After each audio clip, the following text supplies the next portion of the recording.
And joining me right now is Michigan's very own Michael Moore, though I got to say the whole country likes to claim him based on his expertise as a filmmaker and host of the very entertaining Always Rumble with Michael Moore podcast. Michael has also got a Substack newsletter. So welcome, my friend. First off, I want your reaction to what you're hearing today from the voters and from Governor Whitmer, who's really coming up against that Trump-endorsed Republican candidate, Tudor Dixon. What's going on there in your state? I'm not worried at all. I think that this is just a thing where people, they get nervous, especially Democrats and liberals get really nervous. We know that what the opponent can do, does do. We know they're very committed, all that. But as Julie just pointed out, in the history of ballot proposals in the state of Michigan, there has never been a ballot proposal that got this many signatures to get on the ballot. It was so overwhelming, and it told us the same thing what Kansas told us back in the summer, that even Kansas, almost 60% of the people in Kansas voted to keep the right to have an abortion in their state constitution. Kansas, and we've had sign after sign of this across the country, where whether it's the Democrat who beat Sarah Palin in the first runoff. There in Alaska, a Native Alaskan woman. I was born maybe a year before Alaska became a state. I couldn't read or write for a few years, but I don't remember a Democrat ever being the sole congressperson from Alaska. How did that happen? So this has been going on most of the year. And then the polling, I just think, again, I just want to remind people, on the morning of the presidential election in 2016, the New York Times, not a conservative newspaper, said that Hillary was going to win that day, 85% chance of her winning, only a 15% chance of Trump winning in the 2016 presidential election on election day. Yeah. And the same thing happened in Michigan in the 2016 primary between Bernie and Hillary. That morning, the Channel 2 News in Detroit said that Hillary was going to beat Bernie by 26 points. And 12 hours later, Bernie wins the Michigan primary by 2 points over Hillary. So you just got to dump all this stuff out of your head. Don't be in a place of despair, and trust that your fellow Americans do not want to go backwards. And I want to also add your voice to what happened in 2016, because you, from the get-go, were saying Trump would win. And that was something that, you went against the New York Times and the different polls, and everybody else was like, there's no way. Even analysts that on election night were like, what just happened? So you had that. Why are you so optimistic in general? What are the tailwinds that you are feeling that keeps you thinking that Democrats are going to do okay in these midterms? Well, first of all, I don't live in a bubble. I spend a great deal of my time in the Midwest. I travel the country making my films, whatever. So, I pay attention. I listen to people. And it's not, and it wasn't just the 16 election. The night I won the Oscar and I go on the stage and I, said, I just want to say that it's the fourth night of the Iraq War, and we're not going to find any weapons of mass destruction. And I got booed off the stage. And I was thinking, well, why did I say that? Because I'm not a weapons inspector. What do I know? What do I know? I think I'm just like a lot of basic everyday Americans, pay attention to what's going on. And it was clear to me in the Midwest that Trump was going to win. The only way he wasn't going to win is if we got the vote out for Hillary. And she lost Michigan by 2 votes per precinct. That's it. Yeah. That's how close this can be this Tuesday. And while I'm optimistic, as you said, I'm very optimistic, because there are more Democrats registered to vote in this country than there are Republicans, by about 20 million. Biden won by 7 million, the popular vote. Hillary won the popular vote by 3 million. Yep. So what would have to have changed to all of a sudden, all these millions of Democrats on Tuesday are going to want Trump back? You know, but hang on a second. You're a kitchen tables kind of guy, right? I mean, you're describing yourself as that. You're not in a bubble. You're out and about. Maybe too much at the kitchen table. But, yeah. Why do you believe that voters are going to turn out for Democrats if the kitchen table issues like higher gas and food prices are top of mind? I'll tell you why. Okay. Yeah. I'll tell you. Because the American people, they're treated like they're a bunch of dummies. They're not idiots. Okay, now granted, there's 330 million people in the country, maybe a good 80 to 90 million aren't very bright. No offense to those of you watching who aren't bright, but that's, you're watching MSNBC, so I'm making an assumption that you know what's going on. But that's it. That means there's over 200 million of us that aren't stupid. And you cannot tell people that, gas prices, price of eggs. Yeah, if you're a woman, you're going to say, oh yeah, I'm going to just give up. I'm going to give up my rights, my bodily autonomy rights, to get those price of eggs down another 20 cents. That is not how people think. They love this country. They love this democracy. They do not want to lose it on Tuesday.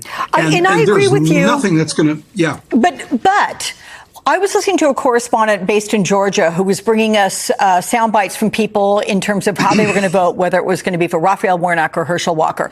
And you had someone saying about Herschel Walker, that guy was great on the football field. Amazing. But politics is not his arena. That's why she was voting for Raphael Warnock. And then there was a gentleman who said, things just aren't working. So I just want change. So I'm going to vote for Herschel Walker because I just need change in the hope that something's going to change and make my life better. My circumstances better. What do you say to that? Well, your circumstances are not going to get better that way because, first of all, let me just say the Republicans have not presented one iota of a plan to bring down inflation, to help the economy. And we say help the economy. What kind of this is an economy that's got that less than 3.5% unemployment, that the stock market this week had its best month, the month of October, than any month of any year since 1976.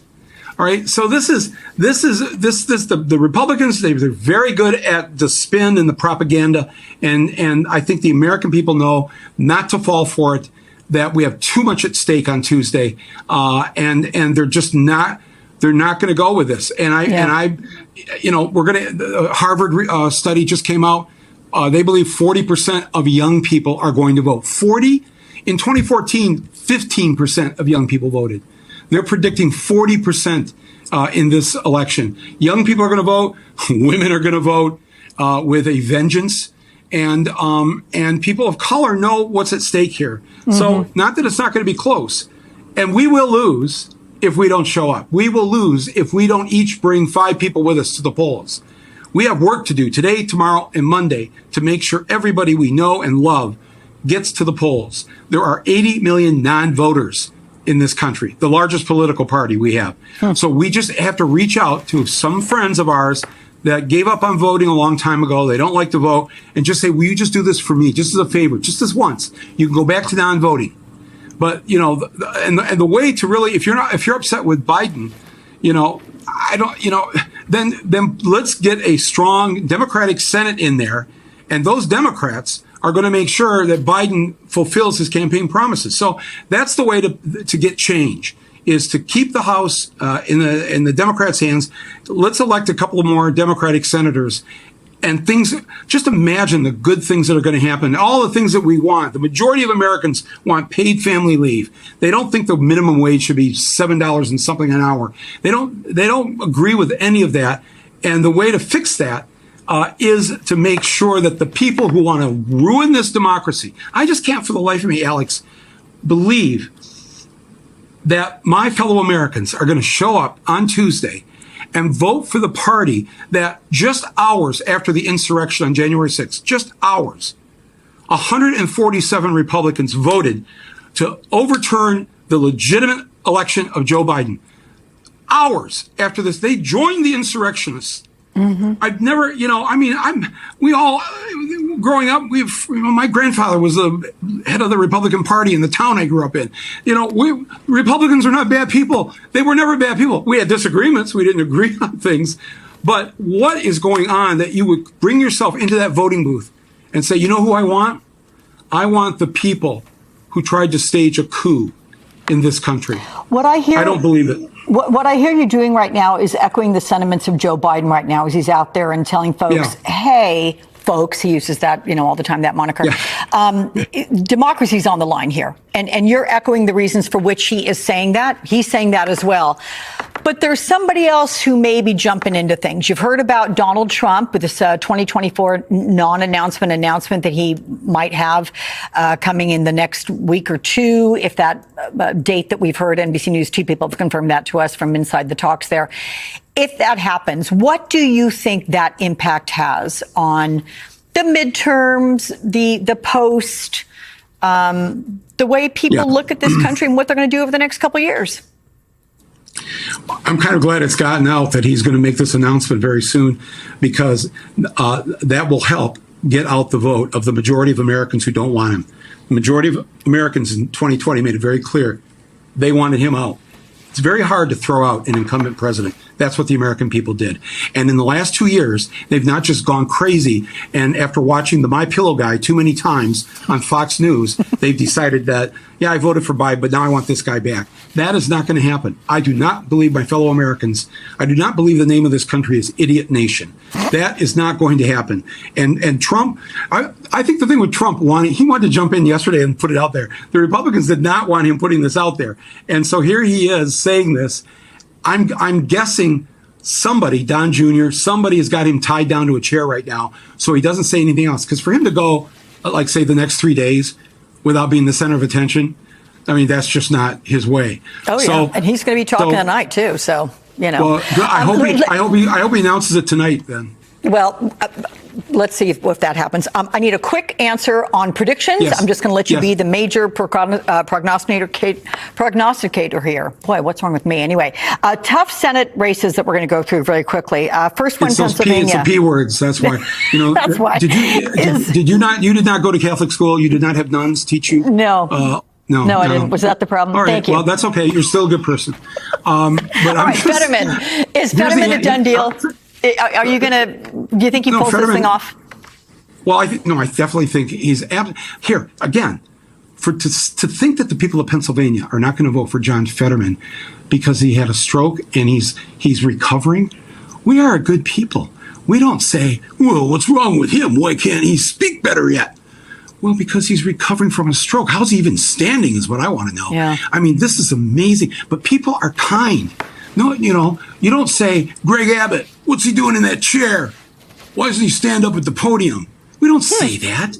That would be good point. That would be so wrong. Totally wrong. We love people who are disabled, who are having a hard go of it in life. So many millions of Americans have had a hard go of it at some point in their life. And when they see somebody like John Fetterman going for it, because why? What's he got in the... Because he loves this country? Right. Wow. Right. No. It's going to be fine. We're going to be fine if, here's my prediction, we will win if everybody votes on our side. Because there's more of us than there are of them. So if we vote and we bring people to the polls and we make calls to friends and relatives this weekend, we will win this. If we don't do that, then we may not win. So it's up to everybody watching this right now what they're going to do in the next 48 to 72 hours. I know I'm supposed to wrap really quickly. Mark Kelly. Does Mark Kelly pull this off in Arizona? Yes, of course. Yes, he's Mark Kelly. I know. He's cool. Please, listen, again, the people of Arizona are not stupid. They've heard what Blake Masters has said. He's one of my Substack column. He's one of what I call the wackadoodle 10.